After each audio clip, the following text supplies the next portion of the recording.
Bonsoir, très chers frères et sœurs dans les Seigneurs, et heureux de savoir que vous êtes là encore aujourd'hui.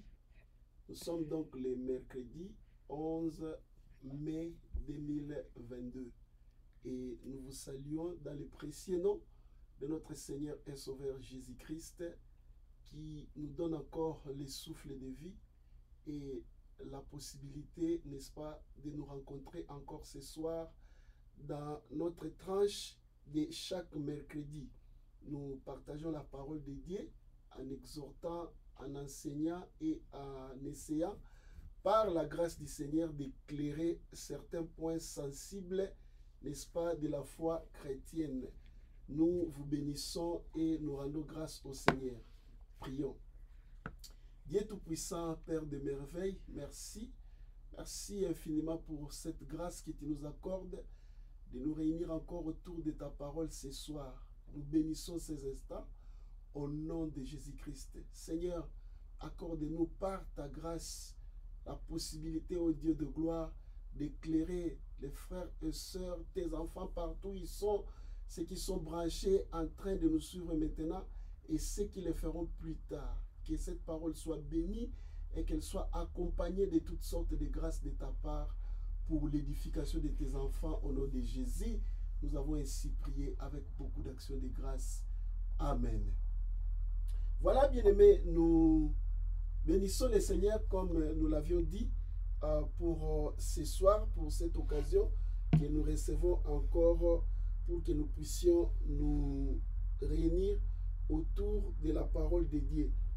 Je ne sais pas, les fois passées, nous avions eu des difficultés quant à l'envoi, n'est-ce pas, des notifications sur notre page Facebook. Je ne sais pas si aujourd'hui encore ça sera le cas.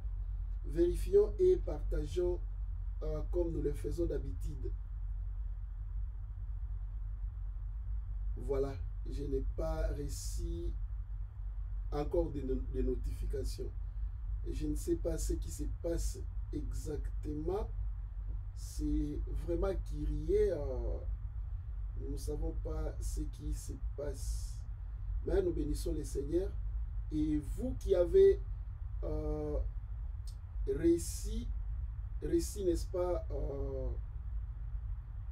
la notification, partagez pour la gloire du Seigneur.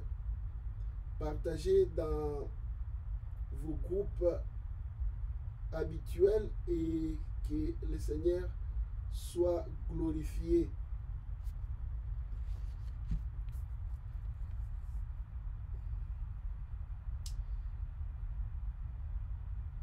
Voilà, partagez dans vos différents groupes.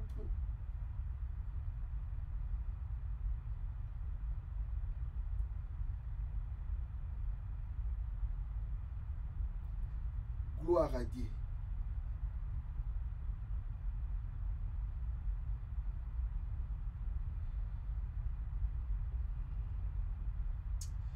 Voilà, nous voulons commencer donc c'est que nous avions prévu ce soir.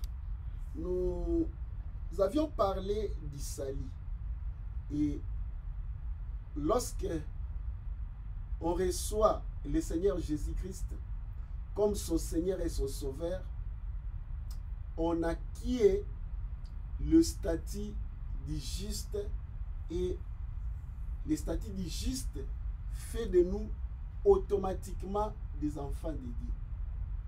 La Bible dit ceci dans le livre de Jean, chapitre 1er, versets 11 à 12. La Bible dit, elle est venue chez les siens et les siens ne l'ont pas reçu. Mais à tous ceux qui l'ont reçu, à ceux qui croient en son nom, il a donné le pouvoir de devenir enfants de Dieu. J'aimerais que nous puissions lire pour que nous puissions avoir beaucoup d'exactitude. Nous sommes dans le livre de Jean, au chapitre 1er, versets 11 à 12. Elle est venue chez les siens et les siens ne l'ont point reçu. Mais à tous ceux qui l'ont reçu, à ceux qui croient en son nom, elle a donné le pouvoir de devenir enfants de Dieu, lesquels sont nés.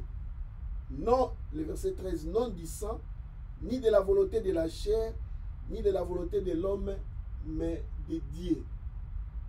Les Écritures ici parlent de la parole. La Bible dit dans le livre de Jean que nous sommes en train de lire, dans le premier chapitre, on dit au commencement était la parole. La parole est l'image symbolique de notre Seigneur Jésus-Christ, qui est la parole faite chair. Et c'est lui qui est notre Seigneur. La Bible dit à ceux qui l'ont reçu, ceux qui l'ont reçu comme leur Seigneur et leur Sauveur, et ceux qui croient à son nom, il a donné, le Seigneur leur donne le pouvoir de devenir enfants de Dieu. Oui, enfants de Dieu. Et ce n'est pas un slogan que d'être enfant de Dieu. C'est une vérité. C'est une réalité. Ce n'est pas un sobriquet. Ce n'est pas un surnom. Mais c'est une réalité. C'est une vérité. Si vous ne le comprenez pas de cette façon, et c'est une réalité, c'est une vérité, il n'y aura aucun engouement en vous, aucune passion, aucun souci, aucun dévouement de vouloir vivre la gloire que Dieu réserve aux enfants de Dieu. Si vous n'adoptez pas ces statuts dans votre vie personnelle comme une réalité, comme une vérité, ça sera difficile pour vous de vouloir vivre la gloire de Dieu. Ça sera difficile et voire même impossible. Ces statuts d'enfants de Dieu, c'est un statut de rang incomparable, de gloire vraiment incomparable. De gloire incomparable. Et Dieu accorde cela aux humains gratuitement par Jésus-Christ. Ça fait partie, n'est-ce pas, des bénéfices du salut. Ça fait partie des conséquences du salut. Parce que vous êtes sauvés, puisque vous avez été rendus justes, puisque vous vous êtes unis à la mort et à la résurrection de Jésus-Christ, vous avez confessé de votre bouche que Jésus-Christ est votre Seigneur. Vous lui appartenez. Il est votre Seigneur, il est votre Maître. Il fait de vous enfants de Dieu. Et cela doit se manifester, doit se vivre dans votre vie. Vous devrez expérimenter cela dans votre vie quotidienne, dans votre vie de chaque jour. Écoutez, ce n'est pas un sobriquet comme j'ai dit. Et parce que ce n'est pas un sobriquet, vous ne serez pas à l'aise au-dedans de vous-même de savoir que vous êtes enfant de Dieu et que c'est vrai et que vous ne voyez pas la gloire de votre Père dans votre vie. Non. C'est-à-dire qu'il y a quelque chose qui ne va pas. Beaucoup de chrétiens marchent en tant que chrétiens dans les semblants. Il n'y a aucune ambition en eux de vouloir faire l'expérience. Alors, la vraie expérience de ce qu'est être enfant de Dieu. Leur façon de s'engager est vraiment timide. ou presque, vous ne sentez pas une ambition, vous ne sentez pas une sorte de consécration, une sorte de dévotion année pour vouloir en ce que la vérité de cette réalité se manifeste en vous, que de façon personnelle, vous puissiez avoir un témoignage percutant, un témoignage réel que vous n'êtes plus ce que vous étiez avant de recevoir Jésus-Christ comme votre Seigneur et votre Sauveur. Je ne sais pas si c'est ton cas, mon frère et ma sœur, toi qui me suis ce soir. Que fais-tu de ta chrétienté? Que fais-tu de ton statut de juste? Que fais-tu de ton statut d'enfant de Dieu? Êtes-vous enfant de Dieu, oui ou non? Maintenant, qu'est-ce que cela t'a apporté dans votre vie? Soit concret, soit réel. Et parle de cela. J'aime un passage qui a émerveillé beaucoup de ceux qui ont reçu Jésus-Christ, beaucoup de ceux qui étaient ambitieux avec le Seigneur et qui n'ont pas voulu être bercés dans la théorie et dans les discours comme le font plusieurs personnes. Ça, c'est une vérité indéniable. Ce n'est pas un discours. Ça peut se prouver. La Bible est vraie. La parole de Dieu est la vérité. Et ça se prouve d'elle-même. Dieu confirme sa parole qu'elle est vraie. Écoutez ce que Marc dit. Dans l'évangile de Marc, nous lisons quelque chose au chapitre 16. Marc chapitre 16.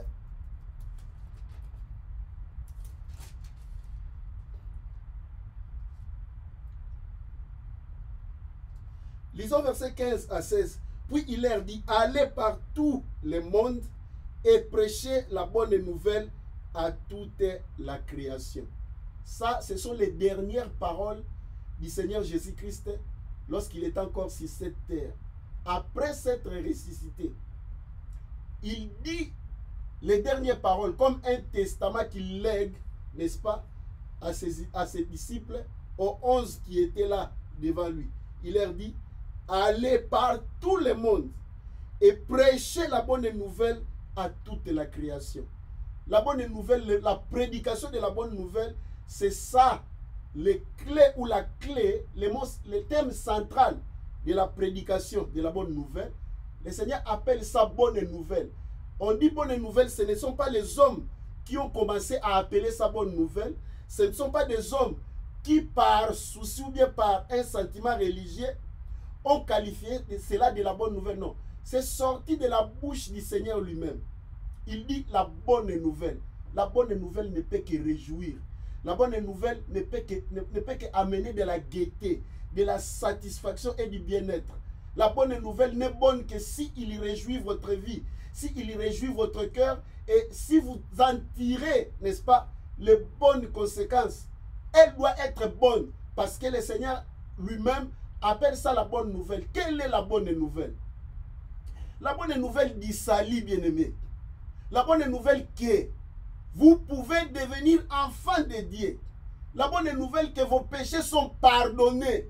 La bonne nouvelle qu'il y a un prix qui a été payé afin que vous puissiez devenir juste devant Dieu et paraître comme tel, c'est-à-dire juste, devant les dieux créateurs, les dieux saints, n'est-ce pas? Et voir tous vos péchés, toutes vos iniquités, tous vos fautes être effacés. Je dis effacés. Effacés par le sang de votre Seigneur et Sauveur Jésus-Christ que vous avez accepté. Écoute, il a versé le sang une fois pour toutes, pour tous les péchés. Et non pas il a couvert, il les a couverts, il les a effacés.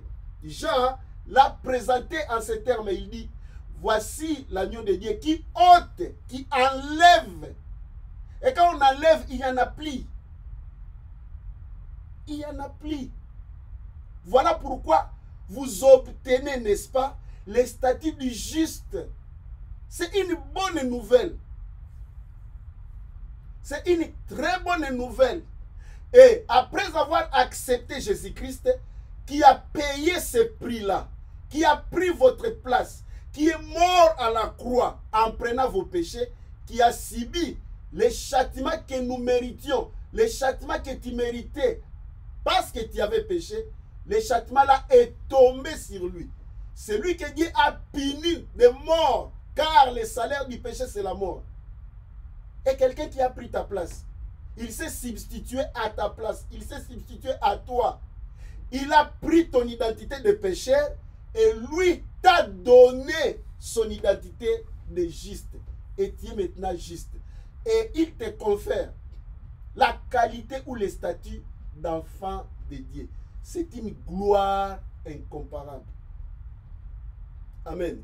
C'est ça la bonne nouvelle. Et le Seigneur dit ceci: allez partout le monde et prêchez la bonne nouvelle à toute la création. Verset 16 qui m'intéresse. La Bible dit: celui qui croira et qui sera baptisé sera sauvé. Celui qui croira, si tu avais cru, et si tu seras baptisé, tu seras sauvé. N'est-ce pas? Il dit: et celui qui ne croira pas sera condamné.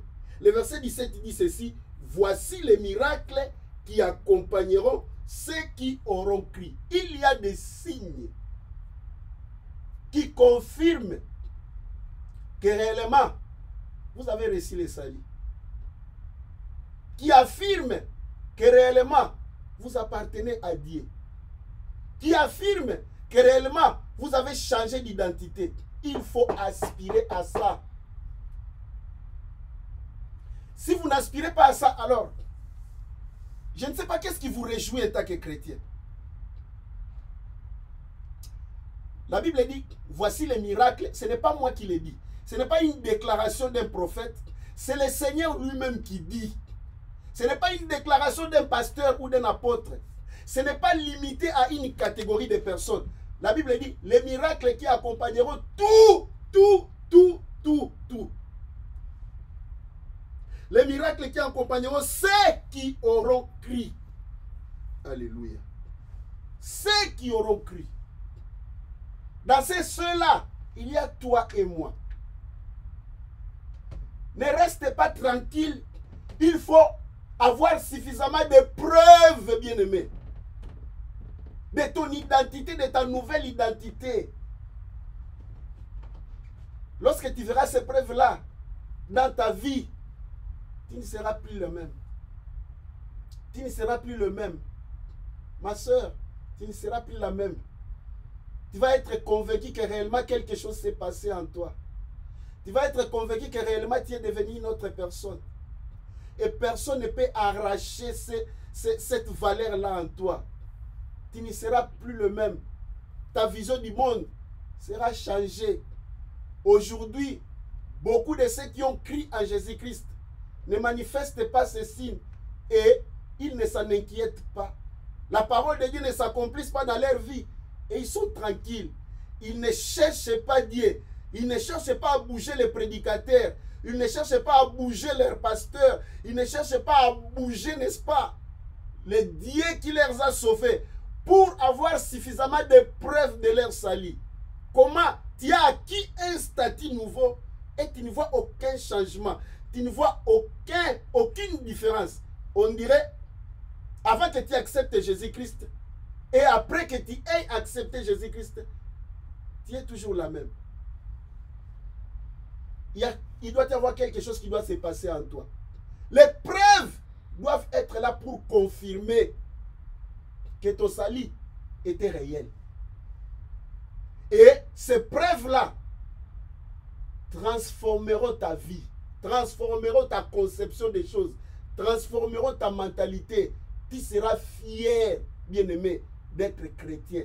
Tu seras fier d'avoir reçu Jésus-Christ.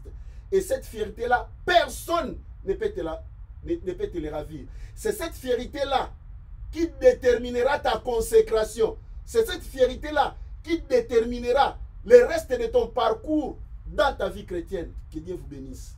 Nous allons suivre la marche de la chrétienté, les nouveaux thèmes que nous lançons dès ce soir, les mercredis prochains, par la grâce du Seigneur.